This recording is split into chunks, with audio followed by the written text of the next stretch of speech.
네,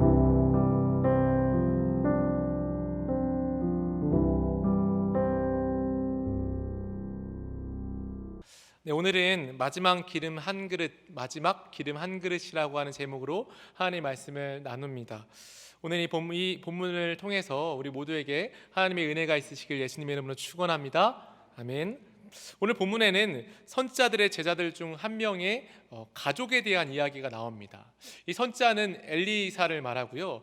이 엘리사에게는 수많은 제자들이 당시에도 있었다라고 하는 기록들이 있어요. 그 중에서 한 제자의 가정에 대한 이야기입니다. 근데 이 제자의 가정에 대한 이야기는 조금은 특별한 것이 있습니다. 이 제자가 이미 죽었고 이 과부인 아내에게는 두 명의 아들이 있었습니다. 두 명의 아들만 있었으면 좀 어렵더라도 잘 살 수 있었을지도 모르는데, 오늘 본문에 나와 있는 문제의 상황은 이 선지자의 제자가 죽고 죽은 뒤에 아들만 남겨놓은 것이 아니라 빚을 남겨놨다는 것입니다. 그리고 오늘 본문에 이르러서는 이 빚을 받기 위한 사람이 그 아들을 데리러 왔다는 거예요. 그래서 이 과부인 여인이 그의 스승이었던 엘리사에게 오늘 본문에 찾아왔습니다. 그래서 이렇게 1절에 얘기하죠. 당신의 종이 여호와를 경외한 줄을 당신이 아시는 바니이다 라고 말합니다. 이 여인이 당신의 제자 중 한 명이라고 하는 것을 말하면서 그가 여호와를 경외했던 자라고 이렇게 그를 소개합니다. 그는 언제 죽었고 어떻게 죽었는지 나와 있지 않지만 그를 알 수 있는 단서는 여호와를 경외했다는 것입니다. 이 부분을 가지고 1세기의 역사가 요세푸스나 요나단 타르굼이라고 하는 신학자들은 이 사람이 국내 대신 오바댜였을 것이다. 열왕기상에 나오는 오바댜를 설명할 때에도 여호와를 경외하는 자라고 하는 똑같은 부분이 나오고 있기 때문에 오바댜일 것이다라고 이렇게 추측하지만, 현대 신학자들에 의해서 보자면 현대 구약 신학자 스윈이나 존 그레이라고 하는 사람들은 그가 누구인가에 초점을 맞추지 말아야 된다라고 말합니다. 저도 이 부분에 대해서 굉장히 공감하는데, 그가 누구인가 보다는 지금의 상황이 어떠한가를 오늘 본문에서 드러나고 있는 부분을 봐야 된다는 것입니다. 오늘 본문에서 이 과부의 상황이 어떻죠? 그의 남편은 죽었습니다. 근데 남편이 죽은 이유, 또한 남편이 죽을 때 빚을 많이 남기고 간 이유에 대해서 이야기할 때 여호와를 경외했다라고 하는 부분을 우리에게 단서로 말해주고 있습니다. 여호와를 경외한 것과 빚을 많이 진 일이 연관이 있다는 것입니다.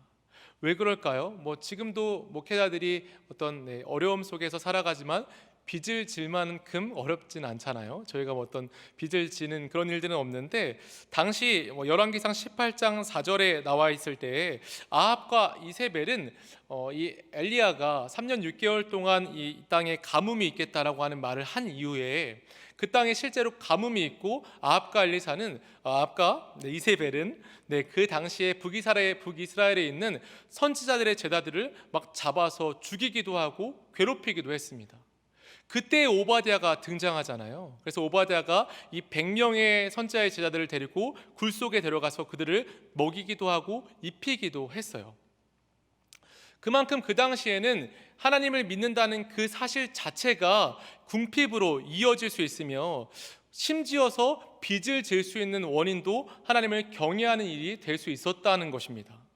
그러니까 지금 이 상황이 하나님을 경외하는 것으로 빚을 질 수 있을 만큼 굉장히 어려운 시기고, 참 하나님을 경외하고 하나님의 믿음을 지키는 것이 어려운 시기라고 했던 것을 지금 현대 신학자들은 이 부분을 보아야 한다라고 말하고 있는 것이에요. 그래서 이 여인이 이 엘리사에게 왔을 때 자신의 남편을 당신의 종이다라고 당당하게 말하고 있습니다.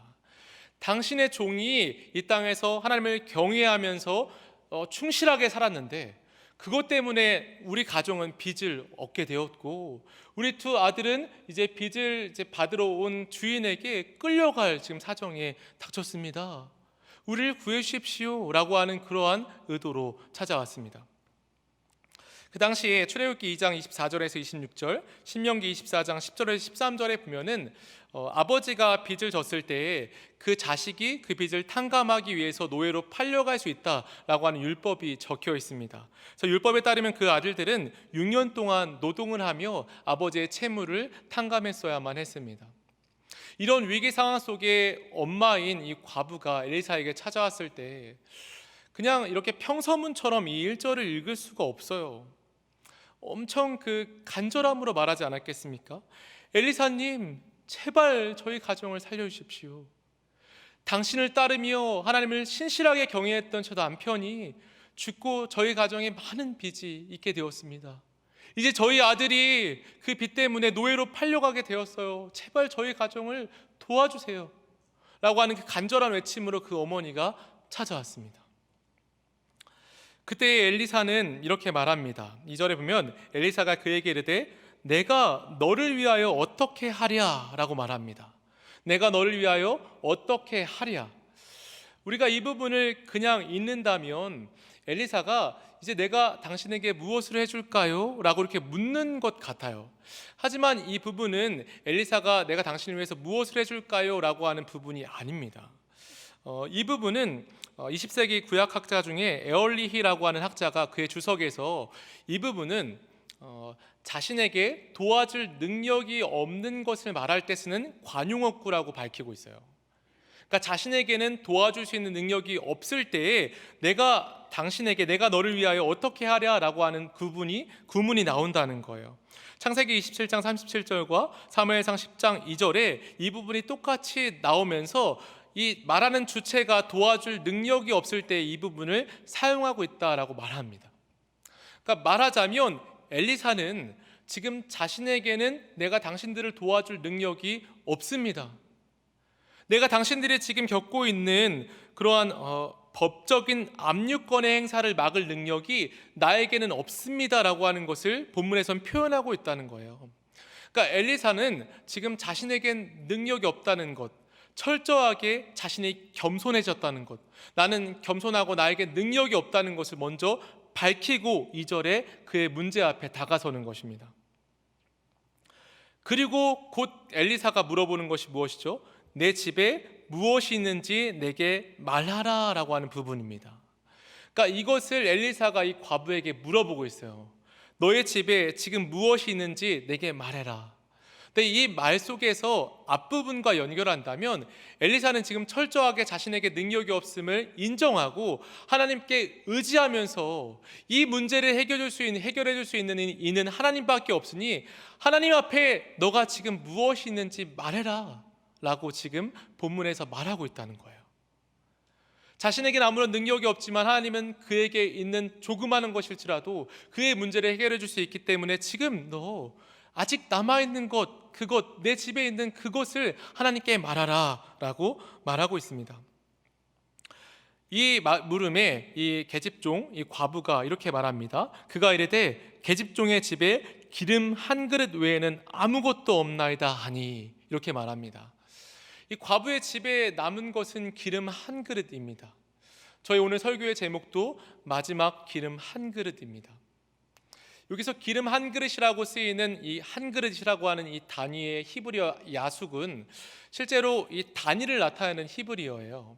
그래서 이 히브리어는 목욕 후에 이 몸에 바르는 기름, 한 번 기름을 바를 만한 정도가 남았을 때 1야숙이 남았다라고 히브리어에서 사용되는 단위입니다. 그러니까 이 여인에게 남아있는 기름은 아주 작은 그릇에 남아있는 적은 기름이었다는 거예요.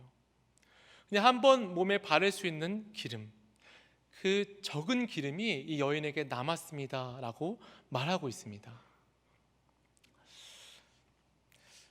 여러분, 우리의 위기의 순간 속, 우리의 삶에 어려움이 닥쳤을 때 하나님께서는 모든 것들을 다 가져가지 않습니다. 하나님께서는 반드시 우리의 삶에 남아있는 것들을 주십니다.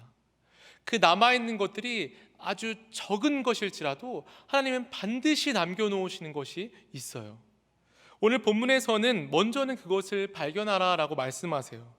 근데 저와 여러분들은 종종 그 남아있는 것 가운데 희망을 발견하기보다는 절망을 발견할 때가 많이 있고, 이것이나 남았네 라고 하는 그런 태도보다는 이것밖에 남지 않았네, 전에는 이만큼 있었는데 이것밖에 남지 않았네 라고 하는 것으로, 그런 시각으로 바라보기 때문에 우리가 남아있는 것을 바라보지 못할 때가 참 많이 있습니다. 오늘 이 본문을 보면서 옛날 좀 어렸을 때 일이 좀 생각이 난 것이 있었어요. 우리나라에 굉장히 큰 위기가 닥쳤을 때가 있었죠. 굉장히 유명한 연도 1997년 IMF 외환 위기가 있었을 때 기억나십니까? 막 뉴스에서 막 하루아침에 굉장히 유명한 대기업들이 파산했다라고 하는 소식이 매일마다 들려졌어요. 정말 유수한 기업들이, 저 기업들이 망할 수 있을까 했던 기업들이 망하고, 그 대기업들이 망하니까 하청하였던 중소기업들은 막 줄줄이 도산에 이르렀고 개인은 파산에 이르렀어요. 이러한 주제를 담고 있는 국가 부도의 날이라고 하는 영화가 있습니다. 이 영화를 어느 날 한번 보게 되었어요. 영화를 보면서 영화 중에서, 극 중에서 허준호 배우가 담당하고 있던 그 역할이 어느 한 공장의 공장장이었어요.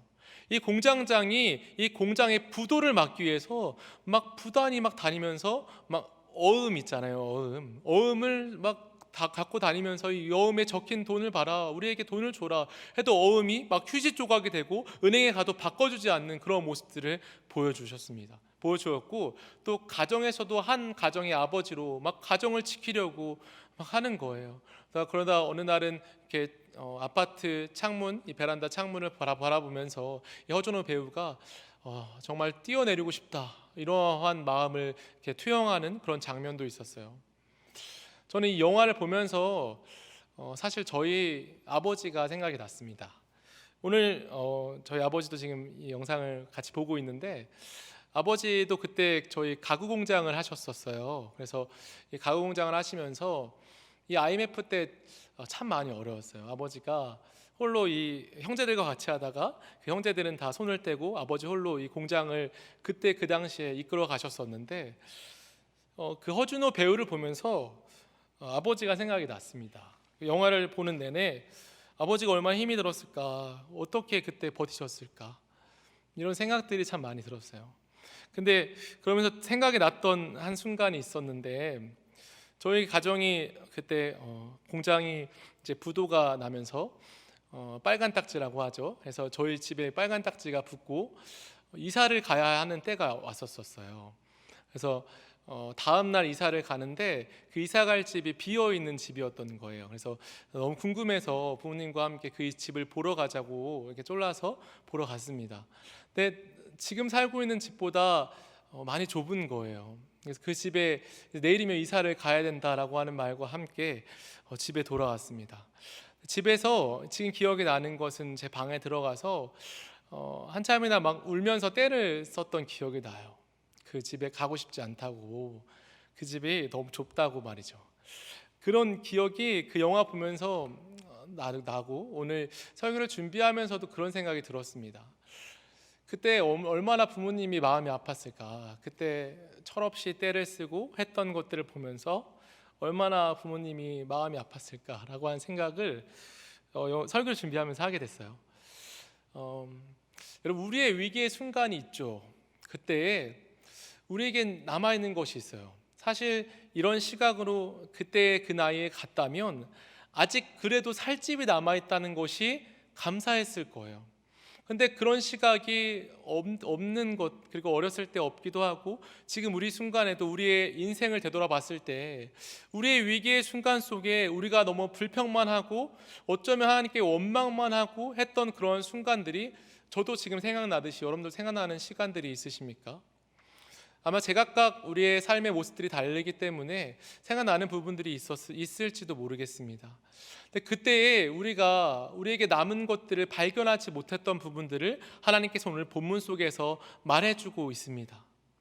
아직 남아있는 것이 있는데 우리는 그것을 발견하지 못하고 오히려 불평하고 원망하기도 하고 너무 울기도 하고, 이런 시간들이 있었다는 것이죠. 하나님께서 오늘 이 과부에게 작은 기름, 적은 기름을 남겨두셨습니다. 그리고 오늘 이 기름을 통해서 어떻게 역사하시는지 우리 함께 보면서 우리의 믿음이 성장해 가시고, 또한 우리가 은혜 받으실 수 있기를 예수님의 이름으로 축원합니다. 아멘. 엘리사는 이 여인에게 3절에 말합니다. 우리 3절 말씀 같이 한번 읽어볼까요? 시작. 이르되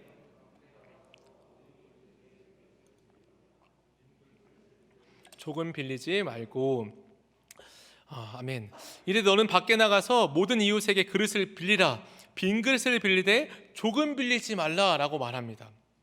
이제 엘리사가 이 여인의 문제를 해결해 주려고 합니다. 그래서 이 여인에게 너는 밖에 나가서 빈 그릇을 빌려라라고 말합니다. 그리고 빈 그릇을 빌리되 조금 빌리지 말라라고 말합니다.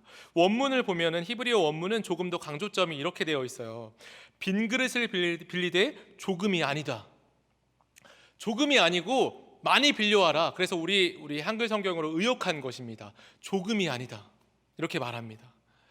이 여인에게 이제 그릇을 빌려오라라고 말하고 4절에 이렇게 또 말하죠. 우리 4절 말씀도 같이 한번 읽어볼까요? 시작. 너는 내 두 아들과 함께 들어가서 문을 닫고 그 모든 그릇에 기름을 부어서 차는 대로 옮겨 놓으라 하니라. 아멘.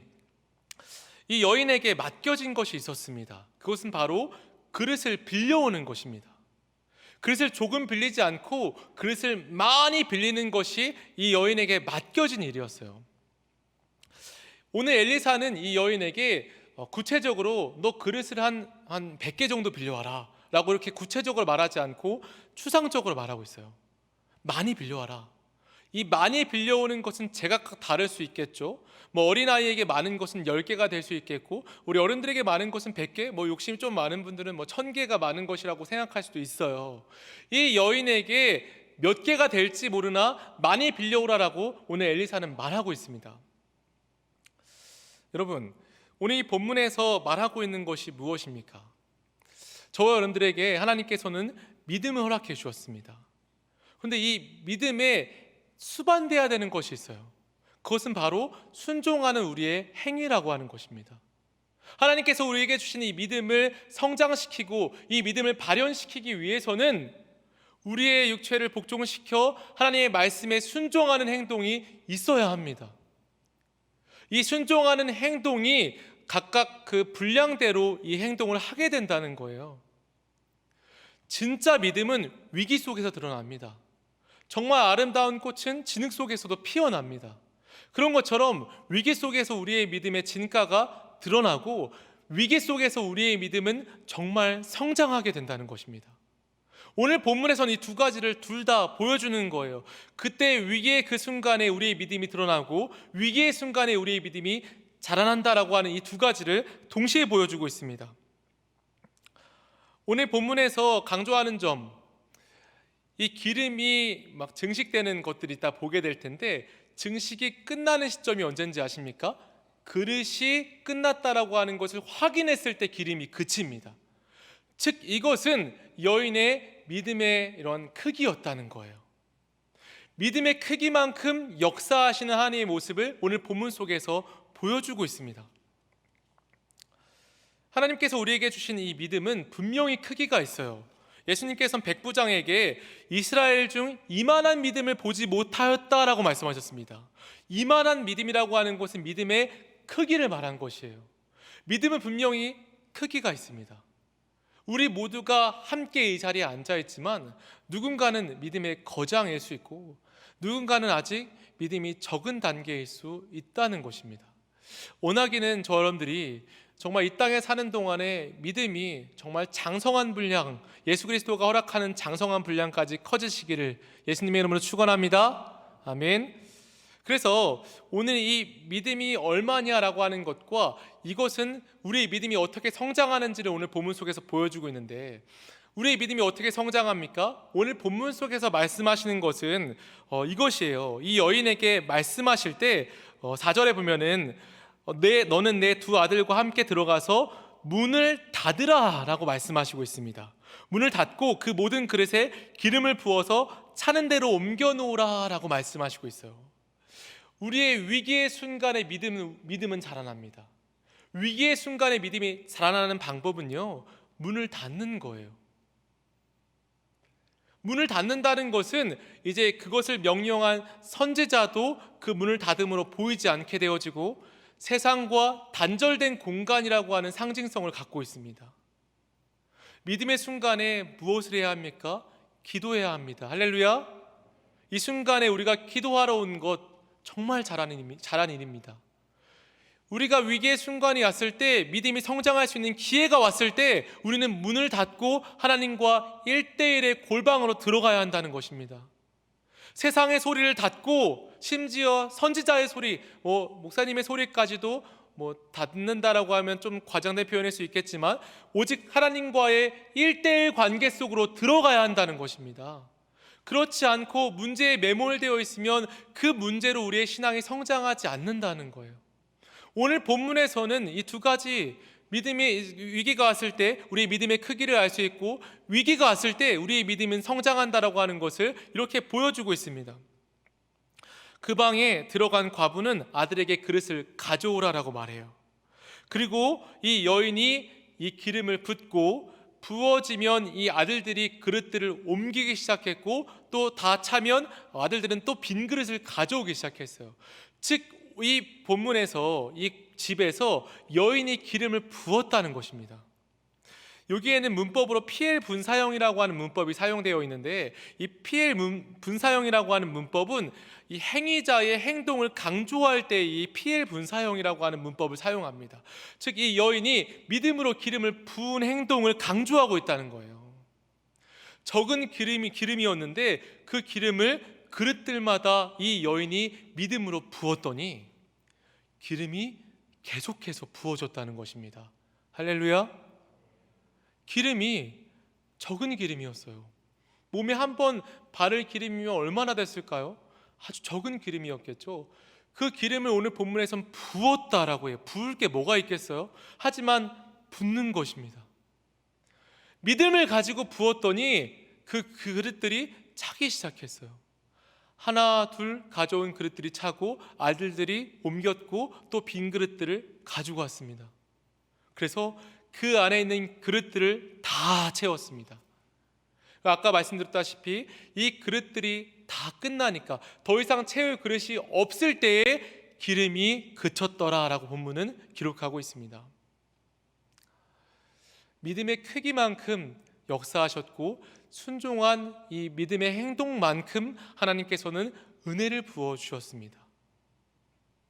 우리의 위기의 순간, 우리의 삶의 수탁에 오는 위기의 순간에, 우리가 이 순간에 지금 이 자리에 와서 기도하는 것처럼 하나님께 기도하면, 하나님께 이 문제를 맡겨드리면, 이 문제를 통해서 하나님을 바라보면, 또한 우리의 삶 가운데 아직 남겨두신 것들, 그것이 아주 적은 것일지라도 그것을 통해서 하나님을 바라보면 하나님은 그것을 통해서 회복시켜 주시겠다라고 말씀하십니다.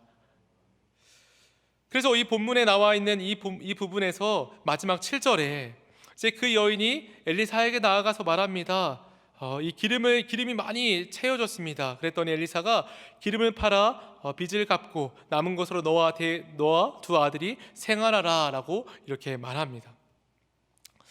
사랑하는 충신의 성도 여러분, 우리의 삶에 어려움이 없을 수 없습니다. 기독교인이 된다는 것은 어쩌면 조금 더 많은 어려움에 봉착하게 되어지는 결과를 낳을 수도 있습니다. 왜냐하면 신앙이라고 하는 것은 세상과 역행하기 때문입니다. 근데 그럴 때마다 하나님께서 우리에게 꼭 약속해 주시는 것이 있습니다. 그것은 바로 남은 것 피할 길입니다. 우리의 삶의 많은 어려움들 속에는 반드시 피할 길이 있습니다. 하나님께서 그렇게 약속해 주셨기 때문입니다. 고린도전서 10장 13절에 사람이 감당할 시험 밖에는 너희가 당한 것이 없나니 오직 하나님은 미쁘사 너희가 감당하지 못할 시험 당함을 허락하지 아니하시고 시험 당할 즈음에 또한 피할 길을 내사 너희로 능히 감당하게 하시느니라. 아멘. 하나님께서 우리에게 약속하시는 것은 꼭 남는 것이 있다는 것입니다. 이 자리에 있는 여러분, 혹시 위기, 어려움 속에 있으신 분 계십니까? 여러분들 삶 속에 남아있는 것이 있습니다.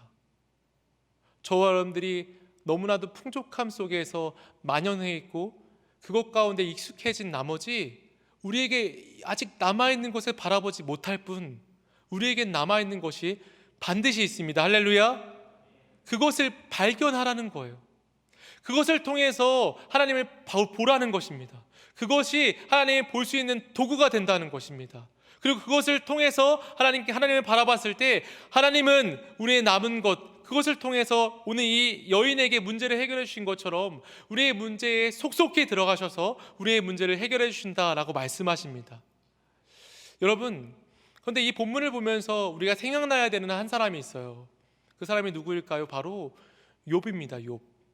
욥은요, 건강도 잃었고 재산도 잃었어요. 그에게 남아있는 것은 그를 비방하는 친구들과 아내밖에 없었습니다. 그러면 욥에게 남아있는 것은 무엇이었을까요? 욥에게 남아있는 것은 그의 생명이었습니다. 하나님께서 마귀에게 그의 생명은 건들지 말라라고 말씀하셨어요. 우리가 이 본문을 조금 더 확장한다면, 욥에게까지 확장한다면 나에게 남아있는 것이 설령 아무것도 없어요. 나를 비방하는 사람들밖에 없고 나를 반대하는 사람들밖에 없어요. 재산도 없고 가족도 없어요.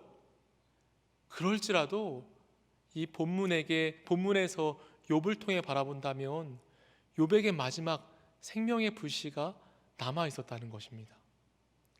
이 말이 무엇입니까? 우리의 삶에 모든 것이 없어진다 할지라도 살아있다면 그것이 마지막 기름 한 그릇 소망일 수 있다는 것입니다. 이 사실이요, 오늘 본문을 확장해서 이 사실까지 나아간다면 우린 두려울 것이 없습니다. 할렐루야. 우린 두려운 것이 없어요. 생명만 붙어 있다면, 그것이 소망이라면 무엇이 두렵겠습니까? 어떤 어려움 속에서 좌지우지할 수 있겠습니까? 하나님은 오늘 이 본문을 통해서 최종적으로는 그것을 깨닫게 하시기 원하세요. 우리의 위기의 순간 살아있다면 우리는 소망이 있습니다. 왜냐하면 우리가 이 자리에 나와서 기도할 수 있고 하나님을 바라볼 수 있기 때문입니다. 오늘 이 밤에 기도하실 때 이 사실을 깨달을 수 있기를 바랍니다. 그리고 담대한 마음을 갖고 하나님이 나의 삶에, 내 삶에 모든 것이 없어져도 나의 생명이 붙어있는 그 순간에 그 마지막 생명의 불씨일지라도 하나님은 나의 소망이구나.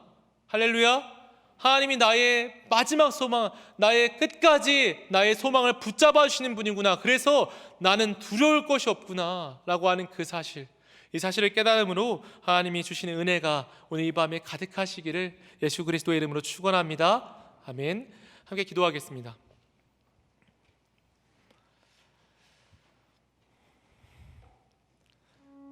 살아계신 아버지,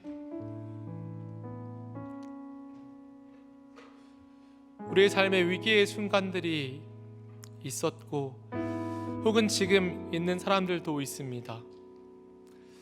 성도가 겪는 어려움들 속에서 주께서 우리에게 약속하신 것, 피할 길과 남은 것, 설령 그것들이 없을지라도 생명이 남아있다는 그것, 하나님께서 우리에게 약속해 주시니 주님 참 감사합니다. 하나님, 우리가 삶을 살아가면서 오늘 이 말씀을 붙잡고 기도할 때 우리에게 담대함을 허락하여 주시고 우리의 삶에 우리를 향한 우리의 계획들로 살아가는 것이 아니라 하나님의 시각으로 우리의 삶을 바라볼 수 있으며 우리의 어려움들을 발견하고 그것들 속에서 하나님의 계획들을 바라봄으로 우리의 삶을 살아갈 수 있도록 주님 붙잡아 주시옵소서. 이 시간 기도할 때 성령이여 우리의 마음 가운데 충만하게 역사해 주셔서 우리의 마음이 성령으로 변화되어지고 성령께로 돌아가며 성령님께 우리의 시각을 드릴 수 있도록 주여 붙잡아 주시옵소서. 감사합니다. 모든 것 가운데 역사하실 하나님께 감사하며 예수 그리스도의 이름으로 감사하며 기도드립니다. 아멘.